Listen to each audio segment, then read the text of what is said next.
కేంద్ర ఎన్నికల కమిషన్ మీద ప్రతిపక్ష నేత లోక్సభ ప్రతిపక్ష నేత రాహుల్ గాంధీ గారు అలాగే లోక్సభలో బయట కూడా సంచలనమైన వ్యాఖ్యలు చేస్తూనే ఉన్నారు. ముఖ్యంగా బీహార్‌లో జరుగుతున్న అవకతవకల గురించి ఆయన ప్రశ్నిస్తున్నారు.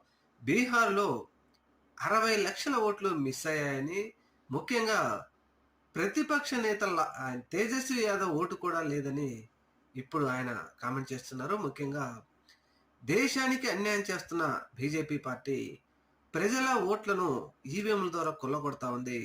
నా దగ్గర ప్రూఫ్‌లున్నాయి. నా ప్రాణం పోయినా సరే వీరు చేసే తప్పులను ఖచ్చితంగా నిరూపిస్తాను అంటూ బీహార్‌లో జరుగుతున్న అవకతవకలను, అలాగే ఆంధ్రప్రదేశ్, హర్యానా, మహారాష్ట్ర, ఒడిశా అనేక రాష్ట్రాల్లో జరిగిన అవకతవకల రుజువులన్నీ మా దగ్గరున్నాయి.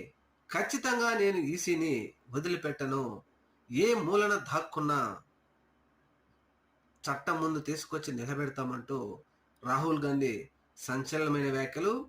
అలాగే బీహార్‌లో అసలు ప్రతిపక్ష నేత ఓటును కూడా తీసేశారంటే అసలు ఇంకా ఎలక్షన్ కమిషన్ పని ఏ విధంగా ఉందో అర్థం చేసుకోవచ్చు.